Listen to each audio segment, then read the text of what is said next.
De esta manera, desde esa fecha, la señora Rivera no tiene relación alguna con el inmueble, es decir, ni la posesión ni la propiedad. Uh-huh. Y le regresaron su dinerito, con intereses. ¿Ah, sí? Ah, claro, ella entregó dinero constante y pero sonante. No, al contrario, hay un castigo cuando tú pretendes adquirir algo y luego te echas para atrás. Claro, pero aquí el trato era entre amigos. Sí, lo que se decía ayer es que según esto, ella iba a pagar la parte proporcional. Una renta. Exactamente, como si te hubieran cobrado durante el tiempo en que estuvo ahí una renta. Vayan ustedes a saber si a la mera hora es la esposa del presidente, es el presidente, etcétera, etcétera, etcétera. A la mera hora no pagué absolutamente nada e incluso le den los intereses. ¿Quién sabe si ya tenía muebles allá adentro? Pues sí, había, acuérdense las fotografías que se publicaron. Vimos una sala. Ahí empieza que presumen cosas y luego se dan cuenta, ups, porque ya nos mete un lío. La ostentación llegó hasta las revistas de mayor categoría simbólica, digamos, entre la clase privilegiada. Bueno, ahora si el presidente está buscando como congraciarse con la sociedad para el 18, creo que lo hace perfectamente mal. Es decir, este era un tema que ya, como sea, ya había pasado. Ya estaba muerto. Porque también lo que dice Dulce en el caso de que, bueno, es que quiere mostrar una cosa distinta, le fue pésimo. No hay una sola voz que haya dicho, el presidente, estamos viendo un cambio en la política. Muy pocas voces, o sea, realmente le fue como en feria con... debería pedir perdón, y empezaron por lo de Ayotzinapa, por lo de no sé qué. No, hizo bien. Y no era el momento de hablar de Ayotzinapa porque estaban hablando de la corrupción. El paso hacia la corrupción es, bueno, porque ni siquiera es que no admite que hizo mal, él lo que admite son las formas. Y eso es muy interesante. Pero no hay congruencia porque ahora debería de salir el de Malinalco y decir, oigan, pues lo mío también estuvo mal, ¿eh? Sospechoso. No cometí ningún delito, pero estuvo mal. Y entonces debería de haber un efecto dominó hacia abajo. Ese, quién sabe si lo vaya a ver. Pero no tenía por qué hablar de nada más. Yo creo que sí es democrático que salga y lo diga. A mí me parece bien. De avanzada. Yo a lo que voy es que la opinión pública lo rechazó en general, o sea, y la gente. Pero a lo que voy es, ¿por qué vas a pedir disculpas cuando tú, en conciencia, no estás cometiendo un acto ilegal? A eso es a lo que voy. Lo que no decía. pidió disculpas por acto ilegal. No, por eso, pero de todas maneras te estás disculpando porque lo percibiste mal como sociedad. O sea, no tendría que haberlo hecho. Pero sí es un indicio más de que hay un cambio de estrategia. Ese es el meollo del asunto de todo esto. Hacia el pueblo. Sí, para congraciarse, para evitar más. Bueno, pero hay otra cosa. Esto tiene un peso político. Mira, legisladores de oposición señalaron que si el presidente en realidad está arrepentido por este caso, debe permitir que se reabra la investigación. Claro. Pero esos son los opositores al presidente que de alguna manera están tratando de que si él hace algo positivo, manifiesta algún cambio, le han de buscar la vuelta para golpearlo. Por supuesto. De eso estoy hablando, de que cuál es la respuesta política, la percepción política, porque una cosa somos nosotros los habitantes de este país y otra los que están contra él. Él bajó la guardia y los dejó entrar. Órale, vuélvanse a meter a revisar un asunto que se supone ya había sido cerrado. ¿Pero qué esperan encontrar, por favor? No ya estuvo Virgilio viendo. Esto tírenlo a la basura, esto cámbienlo, ya, está limpio, no hay ningún delito. Y aquí lo dijimos desde antes, que cuando dijeron que se iba a investigar, aquí dijimos, no van a encontrar absolutamente nada. La verdad es que ni hay delito, ni la casa era de superlujo, por favor, eso es lo más sorprendente. Exactamente, nuevamente el punto es, no había un delito. Puedes sospechar corrupción, tráfico de influencias, pero el problema es que en este país no tenemos esas leyes, por eso la importancia en teoría, de las leyes anticorrupción. Y por eso él volvió a tomar el tema, porque se supone que a partir de esas leyes, ese tipo de cosas ya no deben de suceder. Claro. La del conflicto de intereses, la de que si es un contratista, se supone. Pero si no había una legislación antes, o sea, no hay ninguna condena en términos legales. Quizás, insisto, éticos. Claro. Morales. Pero no en términos legales. O sea, el presidente no fue un delincuente con lo de la Casa Blanca. El problema es nuestro, discúlpeme, muy, muy fallido sistema anticorrupción que no tenemos. Sí, no, eso de aceptar un regalo prácticamente de tu mejor contratista, pues es imposible. Hoy estaba legislado que los regalos deberían ser de cierto valor, costo. Y si no, rechazarlos, no los puedes Y eso sí existe. Pero es que sí existe, no inventemos, no fue un regalo, por favor, no fue un regalo. Y así funcionamos los mexicanos en la mayoría de los casos. Oye, el compadrito vende una casa, pues vamos a decirle si no la vende. Oiga, compadrito, no me la da en pagos, porque fíjese que me estoy esperando a mi aguinaldo. Y así hacemos los tratos los mexicanos. Ella conoce al hombre en una fiesta y le dice, oye, yo tengo una casa, pues órale, hacemos el trato. Porque se volvieron amigos, porque coincidían en las fiestas sociales. Aquí nos pareció un abuso porque es el presidente, porque es su esposa, quién sabe qué. Pero en realidad los negocios en México así se realizan. No había corrupción y no fue un regalo. Sí fue un, uso de influencias excesivo por los prebendas. 3 de 3 se está incluyendo la influencia que pudieran tener compromisos con algunas empresas. Sí. Ese es el gran cambio cualitativo antes de la Casa Blanca y después de la Casa Blanca. Humberto Salazar Obando, de 41 años, en Tuxtla Gutiérrez, Chiapas. El 1 de diciembre de 1976, López Portillo dijo: a los pobres de México, si algo les puedo pedir, es perdón, porque no hemos sabido sacarlos de su marginación. Esto fue el día de su toma de posesión. Sí, claro. Y luego pidió perdón por el peso, que hasta lloró. No, también fue por los pobres. Teresa García Hernández, de 80 años, en Ixtapalapa. ¿Pero qué? ¿No la vamos a pasar recibiendo disculpas? ¿Qué caso tiene si no se toman medidas y no hay un cambio? Es más, ¿por qué no dejan que el Chapo se disculpe y de una vez lo liberan? No, es lo mismo. La medida fue la presentación de la ley anticorrupción. De 63 años, Jesús Noyola Alvarado. Otra vez, los asesores de Peña Nieto se equivocan al aconsejarle ofrecer disculpas por la Casa Blanca. ¿En verdad cree que los mexicanos le vamos a perdonar todos los agravios que nos ha hecho y que nos tiene como estamos? Ayotzinapa, Tlatlaya, etcétera. Él ha estado ausente en sucesos importantes como la captura del Chapo.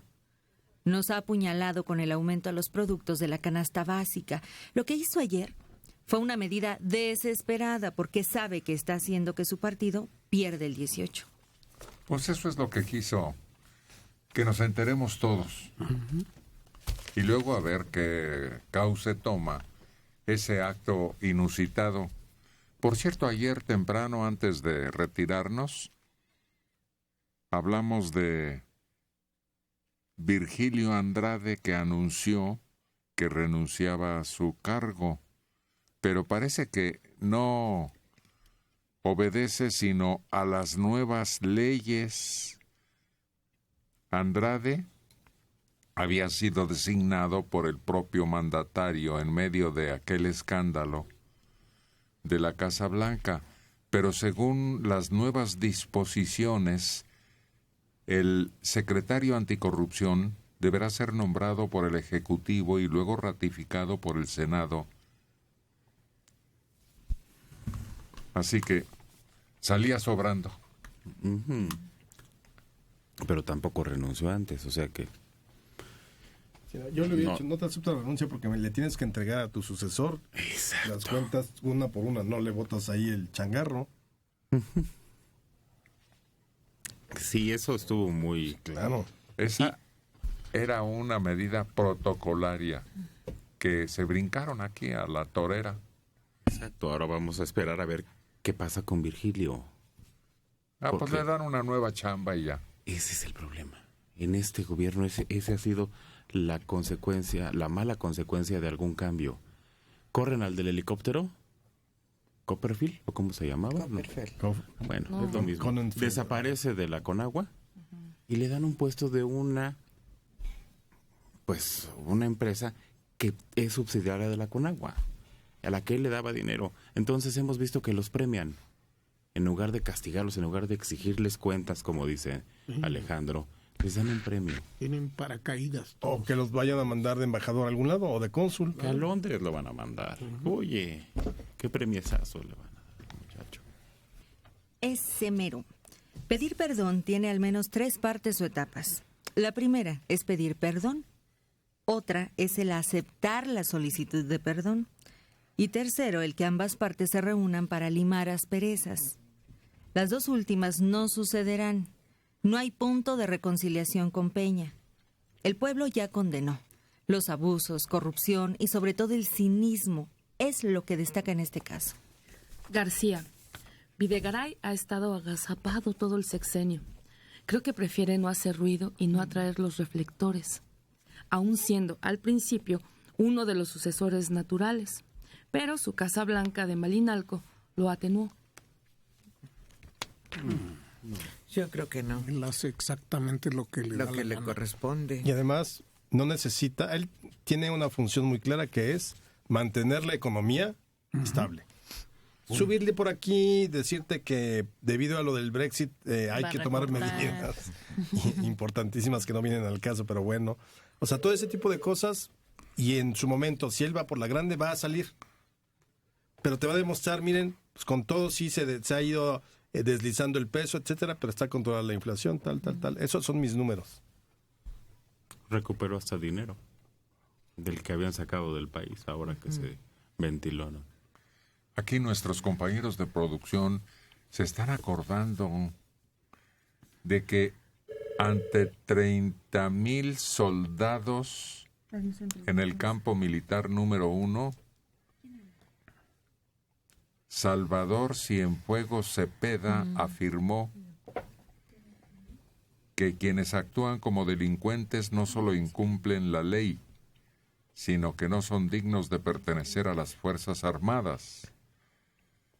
Y ofreció una disculpa pública a la sociedad por los actos de tortura que aparecieron en un video en un interrogatorio. Efectivamente también ya hubo, a nosotros nos pareció inusitado, ¿no? Un ofrecimiento así. Es que eso sí habla de otros tiempos distintos. O sea, tú te imaginas al secretario de la Defensa Nacional en tiempos de Díaz Ordaz de Echeverría. Ay, perdón, sí nos hemos pasado un poco la mano con la guerra sucia y los desaparecidos y a los que tenemos torturando allá en los separos, pero pues, ¿es por el bien de la patria? No. Y al presidente. O sea, lo de López Portillo es una cosa de su histrionismo, de cómo era él. Así le gustaba y termina llorando. Y luego, bueno, termina llorando, pero pues, se enjuga las lágrimas con el decreto de nacionalización de la banca. Y entonces te hunde más. Pero no era un asunto de que él se hubiera equivocado. Eran los demás, nos están saqueando. Los banqueros son los que nos saquean. No había un acto de contrición de su parte. Era melodramático. Histriónico. Yo creo que era muy brillante y desgraciadamente se perdió con todo la parafernalia del poder. Ahí se perdió porque era verdaderamente inteligente, listo, era muy culto. Intelectual. Exactamente. Sí, claro que sí. Así como sus antecesores. Entonces familiares. No era inteligente, era leído. Se perdió porque tenía todo el poder en las manos. O sea, no había nadie que le dijera no. Entonces no era inteligente. No había madurado esa inteligencia. Nada más había leído mucho, sabía mucho, pero no era inteligente. No, hay que diferenciar eso. Por eso aquí en México tenemos un problema grave aquí en México, porque los intelectuales. Es la inteligencia que te da tu funcionamiento cerebral y otra es la emocional. ¿A qué se refieren con qué inteligencia le faltó? ¿Autolimitarse él? ¿Por qué? Ay, por favor. O sea, ¿pero por qué te vas a autolimitar? porque eres un ser inteligente. Hay gente que se vuelve millonaria y lo maneja de una manera muy inteligente, no se marean en el tabique. Carlos Slim. Porque es muy inteligente y está preparada para asumir todas las ventajas que les da el poder económico. Hay otros que no. Aquí había otro problema. Él se creía el nuevo Quetzalcóatl. Don Q tiene su... Por eso regresa a España en busca de sus raíces. Que ya no se acordaban de ¿Cómo nombró sus transportes? El Quetzalcóatl 1 y 2, y luego sus asesores eran los churumbeles y cosas así. Él se sentía el nuevo hombre barbado que llegaba más allá del mar a salvar al país. Y lo malo fue que su esposa y su hermana se lo creyeron también. Sí. Actuaron exactamente igual o peor. Cucú. Y la familia real. O sea, era una familia real. Uh-huh. ¿Se acuerdan de aquel libro, La Última Llamada? De Luis Espota. No, es de... No. Este que vivió en Falfurrias, Texas, hombre. Que era también amigo muy cercano a la familia y que soltó esa bomba porque fue un libro que ubicó muy bien la situación Mauricio que se vivía. González de la Garza. González de la Garza. Sí, que era muy amigo de Margarita, pero mucho amigo. Y pues después se vuelve crítico del hermano, pues sale del país. Bueno, se va del país a Falfurrias y colaboraba en el Novedades. Y eran unos mandarriazos que daba, pero muy bien documentados. Muy bien asestados. Sí. Margarita fue la que se robó un pedazo de Chapultepec que después tuvo que reintegrar, Los canchos de tenis, que después hace que será unos 3 años. Le hicieron que regresara. Hace como 18 años. Uh-huh.